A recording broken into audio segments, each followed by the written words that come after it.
Channel சார்பாக உலகத் தமிழரின் குரல் திருவாரூர் கீதா பேசுகிறேன். இன்னைக்கு நாம் இந்த விருதுகள் வழங்கும் விழாவுக்கு வந்திருந்த பொழுது விருதுகளால் பெருமைப்படுகிற அளவுக்கு இருக்கிற 15 வயசுல ஒரு சாதனை நாயகியாக விளங்குகிற ஹசானா அவர்களோட இருக்கிறோம். அதனால அவங்களோட எனக்கு மட்டுமே அவங்கள பார்த்தோன்னு ஒரு பிரமிப்பா இருந்துச்சு.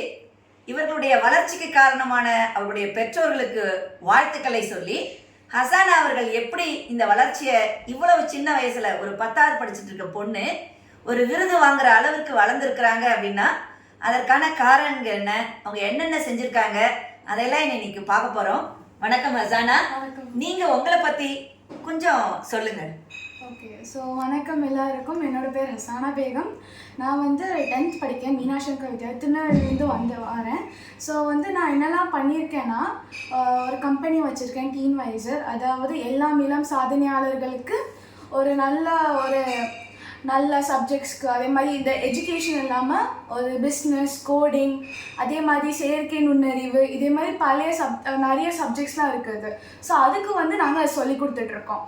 அதே மாதிரி நான் astronomy photograph of the year 2021 நாங்கள் 2வது வின் பண்ணியிருந்தோம். ஃபர்ஸ்ட் சைனா வின் ஆச்சு. அதே மாதிரி வேர்ல்டு ஆண்டர்பிரினர்ஷிப் கேம்பஸ் ரோபோட்டிக்ஸில் நான் முதல் சாதனையாளராக பெற்றிருக்கேன். ஃபர்ஸ்ட் ப்ரைஸ் இந்தியா, அதாவது நானும் வின் பண்ணியிருக்கேன். ஸோ இதே பெண்கள் ஒரு காலத்தில் பார்த்தீங்கன்னா தையல் தைக்கிறது இல்லை ஒரு கூடை பின்னுறது அந்த மாதிரியான வேலைகளை செய்து நம்ம இப்போ சாதாரணமாக நம்ம பார்த்துருக்கோம். இப்போ ஜப்பானில் சொல்லுவாங்க ஒரு கைத்தொழிலாக ஒரு ரேடியோ பண்ணுவாங்க, ஒரு டெலிவிஷன் பண்ணுவாங்க, ஒரு கம்ப்யூட்டர் பண்ணுவாங்க அப்படின்னு.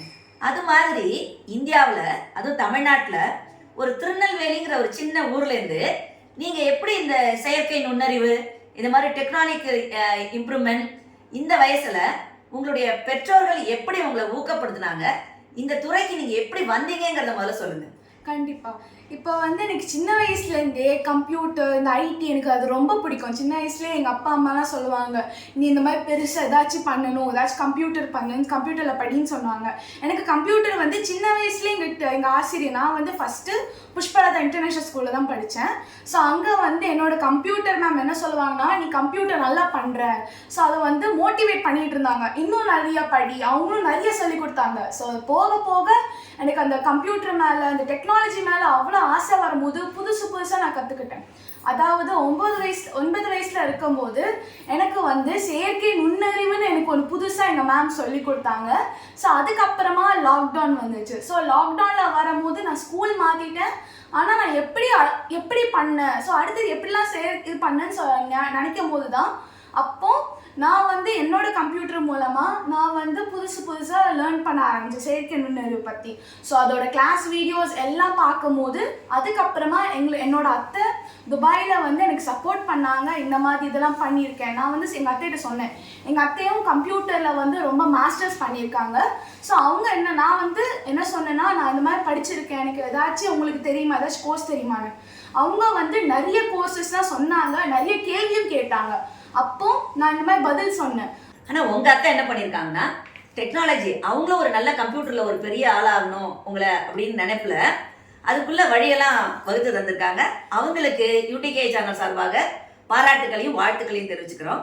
இப்போ நீங்கள் 9th ஸ்டாண்டர்ட்லேருந்து வேறு ஸ்கூலுக்கு 10th மாறியிருக்கீங்க. இந்த 9th ஸ்டாண்டர்ட் வரைக்கும் உங்கள் ஸ்கூலிங் நீங்கள் படிக்கக்குள்ள உங்களுடைய ஆசிரியர்களும் உங்களுடைய பள்ளியும் உங்களுடைய வளர்ச்சிக்கு எப்படி ஒத்துழைப்பாக இருந்துச்சு அப்படின்னு கொஞ்சம் சொல்லுங்கள். கண்டிப்பாக. ஸோ முதல்ல எங்கள் ஸ்கூலுக்கு ஃபஸ்ட்டு நல்லா தான் இது பண்ணிகிட்டு இருந்தாங்க. அதுக்கப்புறமா போக போக நிறையா இதுவும் இருந்துச்சு. அதாவது நிறையா சப்போர்ட் பண்ணாமலும் இருந்தாங்க, சப்போர்ட் பண்ணிட்டும் இருந்தாங்க.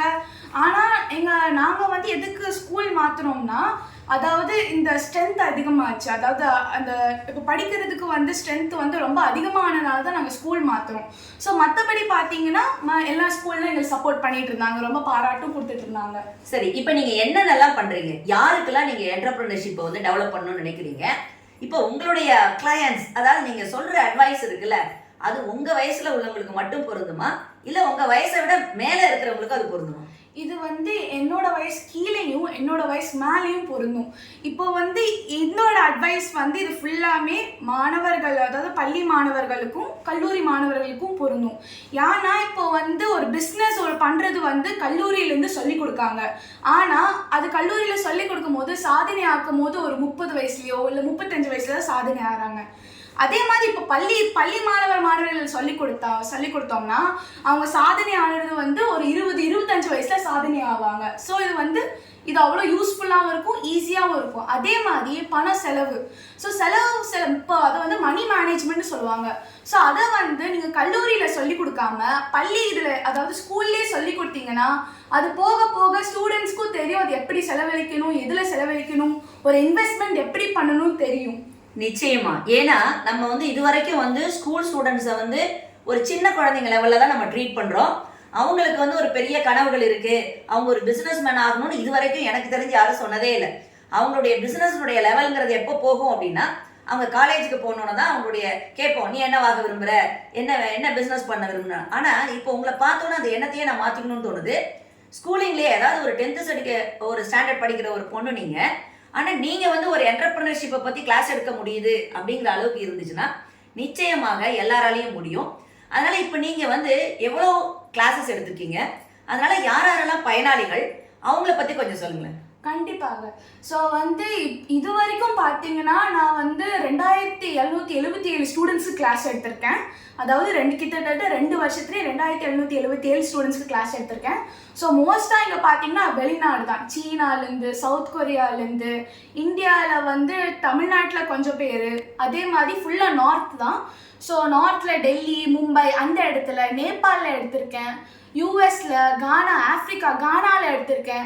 ஸோ இதே மாதிரி நிறைய ஸ்டூடெண்ட்ஸ், எல்லா ஸ்டூடெண்ட்ஸ்க்கும் ஒருத்தங்க வந்து உமன்ஸ் டெவலப்மெண்ட்லேயே ஒரு ஸ்டார்ட் அப் பண்ணுறாங்க, இன்னொருத்தங்க வந்து ஃபுட்பால், அதாவது உமன்ஸில் வந்து ஃபுட்பால் விளையாட முடியாது, ஸோ அதுக்காகவே அவங்க வந்து ஒரு சப்பார்ட்டாக அது ஒரு ஸ்டார்ட் அப் பண்ணுறாங்க, இன்னொருத்தங்க வந்து மெடிசனில் ஸ்டார்ட் அப், இன்னொருத்தங்க வந்து கண்டென்ட் ரைட்டிங் எப்படி எழுதணும் அதுக்கு வந்து ஏஐ செயற்கை நுண்ணறிவு சேர்த்து அது ஒரு ஸ்டார்ட் அப் பண்ணுறாங்க.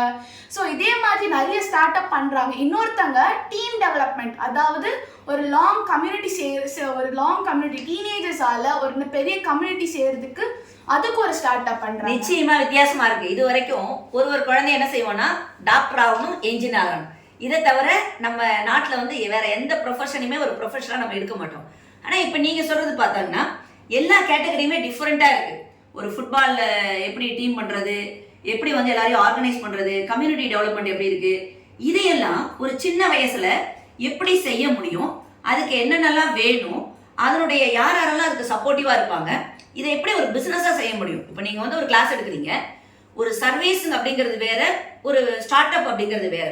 அப்போது நீங்கள் ஒரு ஸ்டார்ட் அப்பில் போகல எவ்வளவு இன்வெஸ்ட் பண்ணணும், எந்த வயசுல இதை ஸ்டார்ட் அப் பண்ணலாம், அந்த ஸ்டார்ட் அப்புக்கு எவ்வளவு தேவை, அதுலேருந்து எவ்வளவு நமக்கு இன்கம் வரும், இல்லை நம்ம வந்து அதை எவ்வளவு டெவலப் பண்ணி கொண்டு போகலாம், அதை பற்றி கொஞ்சம் சொல்லுங்களேன். கண்டிப்பாக. இப்போ வந்து நீங்கள் ஸ்டார்ட் அப்னு பண்ணுறீங்கன்னு வச்சுக்கோங்களேன், கண்டிப்பாக இப்போ வந்து நான் திருநெல்வேலியிலேருந்து வரேன். இப்போ நான் ஸ்டார்ட் அப் பண்ணது வந்து start up Tamil Nadu start up team திருநெல்வேலியில் இருக்குது. ஸோ இதுக்காகவே ஸ்டார்ட் அப் இந்தியாவிலேருந்து ஸ்டார்ட் அப் தமிழ்நாடு பண்ணியிருக்காங்க, அதாவது தமிழ்நாடு கவர்மெண்ட் சார்பாக. ஸோ அவங்க அது பண்ணும் போது நம்ம எவ்வளோ வயசு இருந்தாலும் பரவாயில்ல, நம்ம வந்து இப்போ ஃபஸ்ட்டு வந்து திருநெல்வேலியில் நான் தான் பண்ணியிருந்தேன். ஸோ நான் பண்ணது வந்து ஒரு 10 வயசுல இந்த ஸ்டார்ட் அப். ஏதாவது ஒரு ஸ்டார்ட் அப்பை எப்படி ஆரம்பிக்கணும், எவ்வளவு இன்வெஸ்ட் பண்ணணும், எவ்வளவு நாள்ல எவ்வளவு இன்கம் வரும், அதை எப்படி ஒரு நல்ல பிசினஸா கொண்டு போகணும்னு சொல்லுங்க. ஏதாவது ஒரே ஒரு கேட்டகரியை முதல்ல நீங்க எங்களுக்கு தெளிவா சொல்லுங்க. இப்போ நான் பண்ற ஸ்டார்ட் அப்பே சொல்றேன். இப்போ நான் பண்றது வந்து team development, team community. So இந்த ஸ்டார்ட் அப்பை வந்து எவ்வளோ இன்வெஸ்ட்மெண்ட்னா, அதாவது ஃபர்ஸ்ட் ஆஃப் ஆல் நம்ம இன்வெஸ்ட்மெண்ட் பார்த்தீங்கன்னா ஃபர்ஸ்ட் ஒரு 20,000 எடுத்துப்போம், 20K. ஸோ அது இன்வெஸ்ட் பண்ணிட்டு, அதாவது ஒரு அந்த 20,000 என்ன விதத்தில் இன்வெஸ்ட் பண்ணணும். இப்போ நீங்கள் பண்ணுறது வந்து எல்லாருக்குமே கிளாஸஸ் மாதிரி தான் எடுக்கிறீங்க.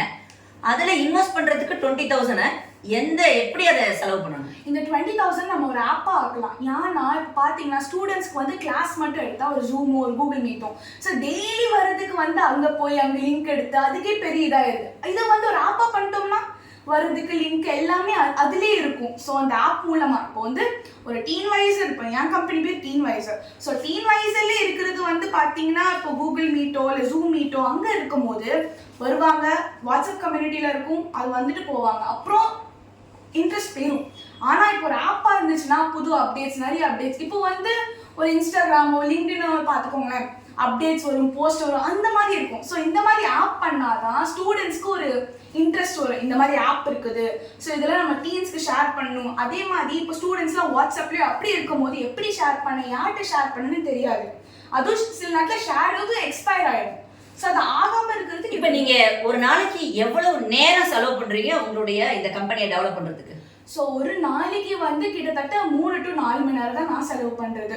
ஏன்னா இங்கே இதுவும் இருக்கும் போது ஸ்டடீஸும் இருக்கணும், கல்வியும் தேவை தான். ஸோ அதுக்காகவே நாங்கள் வந்து டைம் டேபிள் ஷெட்யூல் பண்ணி நான் இது பண்ணிட்டு இருக்கேன்.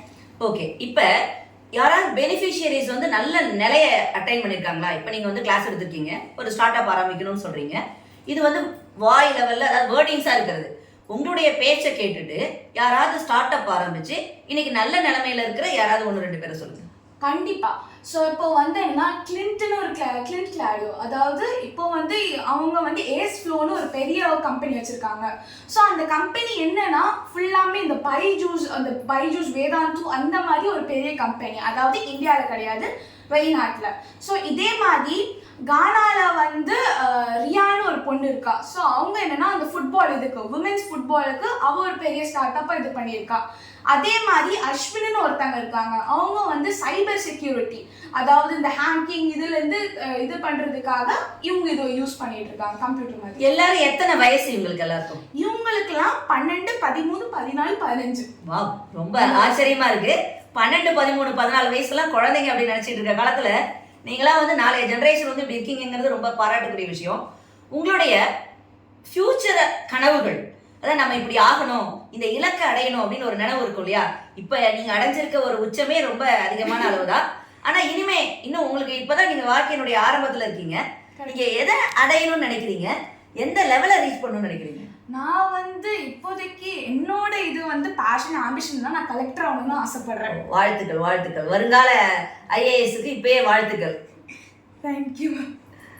சொல்லுங்க. ஐஏஎஸ் ஆகணும், அதை நோக்கிய கனவு. சரி, இந்த விஷயத்திற்கு எப்படி, ஏன்னா பையன்களை என்கரேஜ் பண்ற அம்மா அப்பா வந்து பெண்களை வந்து இப்போ இந்த மாதிரி ஒரு பொது நிகழ்வுக்கு கொண்டு வரதுக்கு ரொம்ப பெரிய விஷயம். அப்படி இருக்கும் பொழுது இப்போ நீங்க மீடியால பேசுறீங்க, இன்னைக்கு விருது வாங்குறதுக்கு வரீங்க, இன்னைக்கு டெய்லி அந்த லெக்சர் கொடுக்குறீங்க அப்படிங்கிறதுக்கு உங்களுடைய அம்மாவும் அப்பாவும் உங்களுடைய வளர்ச்சிக்கு எப்படி உறுதுணையா இருந்தாங்கிறத சொல்லுங்க. முதல்ல நான் உண்மையாக சொல்லணும்னா, முதல்ல வந்து எங்கள் அம்மா தான் அதிகமாக சப்போர்ட் பண்ணாங்க. அப்பாவுக்கு வந்து ஓரளவுக்கு இது இருந்துச்சு, அதாவது இது ஏன் இதுக்கு போகிற, ஏன் இதுக்கா. எங்கள் அப்பா வந்து என்னன்னா, அதாவது மற்ற பசங்க பிள்ளைங்க வந்து எப்படி இருப்பாங்க, இந்த சோஷியல் மீடியா பார்க்குறது அந்த மாதிரி நினச்சிட்டு இருக்காங்க. ஆனால் நான் வந்து ஒரு மேடைக்கு போகும்போது, அதாவது டெடெக்ஸ் மேடையில் போகும்போது தான் எங்கள் அப்பாவுக்கு என்னை பற்றி தெரிஞ்சிச்சு. நான் இந்த மாதிரி கம்பெனி வச்சுருக்கேன், இந்த மாதிரி ஒரு சிஇஓவாக இருக்கேன், இந்த மாதிரி எத்தனை பிள்ளைங்களுக்கு சொல்லிக் கொடுக்கேன், இந்த மாதிரி தான் தெரிஞ்சிச்சு எங்கள் அப்பாவுக்கு. அதுக்கப்புறம் தான் எங்கள் அப்பா வந்து எனக்கு எல்லாத்துக்குமே சப்போர்ட் பண்ணாங்க. உங்களுக்கு எத்தனை பிரதர் சிஸ்டர்? எனக்கு வந்து ஒரு 2 சிஸ்டர், அதுவும் யங்கர் தான், என்னோட 10 வயசு கீழே. அவங்க ட்வின்ஸ். ஓ, ஓகே ஓகே. சரி, இப்போ உங்க அம்மாவும் அப்பாவும் நல்ல பண்ணியிருக்காங்க. அவங்களுக்கு நீங்க பின்னாடி என்ன செய்யணும்னு நினைக்கிறீங்க? என் தங்கச்சிங்களுக்கு. ஸோ அவங்களுக்கு வந்து அதுவும் இல்லை, இப்போ வந்து என்னோட தங்கச்சிங்க என்னை பார்த்து தான் வருவாங்க. ஸோ அவங்களுக்கு என்னன்னா இந்த வயசுலேயே அவங்களுக்கு ஒரு ஆப் பண்ணணும், ஒரு ஏதாச்சும் ஒரு பண்ணணும்னு அவங்களுக்கு ஒரு பேஷன் வந்திருக்கு. அது பார்த்து தான் நான் ரொம்ப ஒரு கம்யூனிகேஷன். ஃபர்ஸ்ட் ஆஃப் ஆல் இப்போ வந்து எங்கள் தங்கச்சிங்க வந்து 2nd ஸ்டாண்டர்ட் தான் படிக்காங்க. ஸோ அந்த 2nd ஸ்டாண்டர்ட்லேயே ஒரு இங்கிலீஷ் கம்யூனிகேஷன் எப்படி வரணும், அவங்களுக்கு இந்த இங்கிலீஷ் கம்யூனிகேஷனை மற்ற பிள்ளைங்களுக்கு எப்படி சொல்லிக் கொடுக்கணும்னு இப்போ அவங்களுக்கு ஆசை வந்திருக்கு. நீங்க ஒரு பெரிய பாராட்டுக்குரிய விஷயம் என்னன்னா, இப்ப தமிழ்ல பேசுறீங்க, இது ஒன்றும் பெரிய விஷயம் இல்லை. ஏன்னா நீங்க தமிழ்நாட்டில் பிறந்திருக்கீங்க, தாய்மொழி தமிழ். ஆனா நீங்க எடுக்கிற கிளாஸஸ் கேட்டீங்கன்னா, நான் சைனீஸுக்கு எடுத்திருக்கேன், நான் தைவானுக்கு எடுத்திருக்கேன், நான் யூஎஸ்க்கு எடுத்திருக்கீங்க அப்படின்னு சொல்றீங்க. அந்த லாங்குவேஜ் ப்ரொஃபிஷியன்சி, ஏன்னா திருநெல்வேலிங்கிறது இப்போ ஒரு சென்னையில ஒரு சர்ச் பார்க் கான்வென்ட்ல படிக்கிற ஒரு பொண்ணு இங்கிலீஷ்ல பேசுறாங்க, இல்லை ஒரு நிகழ்ச்சி செய்யறாங்கன்னா அது ஒரு பெரிய விஷயம் கிடையாது. ஏன்னா அவங்களுடைய சூழ்நிலை அது மாதிரி. ஆனா நீங்க ஒரு திருநெல்வேலிங்கிற ஒரு ஊர்ல இருக்கீங்க, அந்த ஊர்ல இருந்து எப்படி உங்களுடைய லாங்குவேஜ் ப்ரொஃபிஷியன்சி எப்படி நீங்க வளர்த்துக்கிட்டீங்க? அது வந்து பை காட்ஸ் கிரேஸ் தான் சொல்ல முடியும். இறைவனுக்கு நன்றி. ஆமா, கரெக்ட். ஸோ ஏன்னா நான் வந்து சின்ன வயசுலேருந்து ஃபுல்லாக தமிழ் படிக்கலை, ஃபுல்லாக நான் இங்கிலீஷ் தான் படித்தேன். ஸோ ஆனால் நான் வந்து போக போக நான் என்ன நினச்சேன்னா, எங்களோட இங்கிலீஷ் வளர்ச்சியும் நான் கற்றுக்கணும் சொல்லி நானே கற்றுக்கிட்ட இங்கிலீஷ் லாங்குவேஜ் தான் இப்படி இப்போ வந்து எல்லா ஆன்சன்ட்லையும் என்னால் பேச முடியுது. எந்த ஆன்சர்னாலும் இருக்கும். ஹாங்காங்ல இருக்கட்டும், சைனீஸ்ல எவ்வளவு மாறி பேசுவாங்க, அதுமே அரபிக்ல மாறி பேசுவாங்க. மோஸ்டா அரபியோட இங்கிலீஷ் தான் புரியாது, ஆனா வந்து போக போக எனக்கு புரிஞ்சிச்சு. நான் புரிஞ்சு அவங்கள்ட்ட பேசுவேன். இப்போ வந்து பல மொழிகளும் நான் கத்துக்கிட்டேன். இப்போ வந்து சைனீஸ் கத்துக்கிட்டேன், அரபி கத்துக்கிட்டேன், இந்த மாதிரி நிறைய மொழிகளும் கத்துக்கிட்டேன். பாராட்டுகள் பாராட்டுகள், ரொம்ப பெரிய விஷயம். அதாவது எந்த சூழ்நிலையில இருக்குமோ அந்த மாதிரி மாறுவாங்கன்னு சொல்லுவாங்க. இப்போ நீங்க வந்து ஒரு மும்பையில போய் இருந்தீங்கன்னா ஒரு 15-20 நாள்ல உங்களால ஹிந்தி கத்துக்க முடியும். சைனால போய் இருந்தீங்கன்னா ஒரு 10 நாள்ல கூட உங்களால சைனீஸ் கத்துக்க முடியும். ஆனா ஒரு தமிழ்நாட்டில் இருந்துட்டு நீங்க வேற லாங்குவேஜை கத்துருக்கீங்கன்னா உங்களுடைய டெடிகேஷன், உங்களுடைய அந்த கடின உழைப்பு, அதுக்கெல்லாம் பாராட்டுக்கள். இந்த இளம் வயசுல நீங்க இன்னைக்கு இந்த விருது வாங்க வந்திருக்கீங்க, இதுவே ரொம்ப பெருமையா இருக்கு. ஒரு அம்மாவனுடைய ஸ்தானத்துல நான் சொல்றேன், உங்களுடைய பெற்றோர்களுக்கு ரொம்ப பாராட்டுக்களை தெரிவிச்சுக்கிறேன். இன்னும் ஒரு 5 வருஷமோ 10 வருஷமோ கழிச்சு நீங்க என்ன நிலையில இருக்கீங்க அப்படிங்கிறத தெரிஞ்சுக்கிறதுக்கு நான் ஆவலா இருக்கிறேன். இறைவன்கிட்ட நீங்க உங்களுக்கு எல்லா வளங்களையும் கொடுக்கணும்னு நான் பிரார்த்தனை செஞ்சுக்கிறேன். நீங்க ஒரு இறுதியா இந்த வருங்கால சந்ததியினர் இருக்காங்கல்ல, எல்லாரும் சொல்றாங்க மொபைலை பார்த்து வீணா போறாங்க, 24 மணி நேரம் அதில் பார்த்துட்டே இருக்காங்க, எல்லாமே வந்து இந்த வாட்ஸ்அப்பும் இந்த இன்ஸ்டாகிராமும் அவங்கள வந்து வேஸ்ட் ஆஃப் டைம் அப்படின்னு சொல்லிட்டு இருக்கும்பொழுது நீங்க அதை ரொம்ப ஒரு யூஸ்ஃபுல்லான ஒரு விஷயமா மாத்திருக்கீங்க. அதை கேட்கும் போது ஒரு டீச்சரா, ஒரு அம்மாவா எனக்கு ரொம்ப பெருமையா இருக்கு. உங்களுடைய அம்மா அப்பாவுக்கு, உங்க அத்தைக்கு எல்லாருக்கும் பாராட்டுகளையும் வாழ்த்துக்களையும் தெரிஞ்சுக்கிறேன். இந்த அடுத்த ஜெனரேஷன் வராங்க இல்லையா, அவங்க இந்த வேஸ்ட் ஆஃப் டைம், அதாவது என்னுடைய பொண்ணெல்லாம் மனிதர்களோட பேசாம எல்லாம் போனோட பேசிட்டு இருக்காங்க, தானா சிரிக்கிறாங்க. அதை நீங்க ஒரு பயனுள்ள இதா இருக்கீங்க. இந்த வர ஜெனரேஷனுக்கு இல்ல போன ஜெனரேஷனுக்கு என்ன செய்யணும் அப்படின்னு நீங்க சொல்லுங்க. நான் வந்து இதுக்கு ஒன்றும் கிடையாது. அதாவது உங்களோட பேஷனை ஃபர்ஸ்ட் ஆஃப் ஆல் இது வந்து உங்கள் பெற்றோர்கிட்ட சொல்லுங்க. அதாவது ஏன்னா இப்போ நிறைய பிள்ளைங்க சொல்லாமலே அவங்க பயப்படுறாங்க, பெற்றோர் ஏதாச்சும் சொல்லுவாங்களோ ஏதாச்சும் இது பண்ணுவாங்க. அந்த பயம் இருக்கக்கூடாது. முதல்ல தைரியமாக இருக்கணும். கான்ஃபிடென்ட்டாக இருந்தாலே போக போக அவங்களுக்கு என்ன வேணும்னு அவங்களுக்கு தெரியும். அதுதான் நான் முதல்ல சொல்லிக்கிறேன். ஓகே. ஸோ நீங்கள் வந்து இதே டிஜிட்டல் ஃபீல்டில் போவீங்க, ஒரு வருங்காலத்தில் ஒரு IAS ஆவீங்க. அன்னைக்கு நான் வந்து உங்களை சந்திச்சு வாழ்த்துக்களை தெரிவிச்சுக்கிறேன். இன்னைக்கே வாழ்த்துக்களை சொல்லிக்கிறேன், இறைவன்கிட்ட பிரார்த்திச்சுக்கிறேன். நன்றிம்மா, நன்றி நன்றி. இப்போ நீங்க ஸ்க்ரீன்ல பார்த்துட்டு இருக்கிறது ஹசானாவோட அப்பாவை. இப்போ ஹசானாவும் அவங்க அப்பாவும் என்ன பேசுறாங்கன்னு ஆவலா இருக்கீங்க இல்லையா, கேளுங்க. எல்லாருக்கும் வணக்கம். இது வந்து என்னோட அப்பா. எங்கள் அப்பா பேர் வருஷமேதின். அண்ட் இவங்க வந்து என்ன பிஸ்னஸ் பண்ணிட்டு இருக்காங்க. என்னை பற்றி பேசுவேன். என்ன பிஸ்னஸ்ன்னு சொல்லுங்க. நான் ஆரம்பத்தில் ஃப்ளாட்டாமில் செப்பல் வியாபாரம் பார்த்தேன், அப்புறம் துணிமணி வியாபாரம் பார்த்தேன். இப்போ இடங்கள் வாங்கி கொடுக்க இருக்கேன். வண்டியில் ஆக்டிங் டிரைவராக போய் கொடுவேன். என் 3 குழந்தைகள். இவன் வந்து படித்ததே எனக்கு சந்தோஷமாக இருக்குது. நானே என் மனைவியும் படிக்கலை, இவன் படித்து வந்து நான் மகிழ்ச்சி அடைகிறேன். அவ்வளோதான். நன்றிப்பா.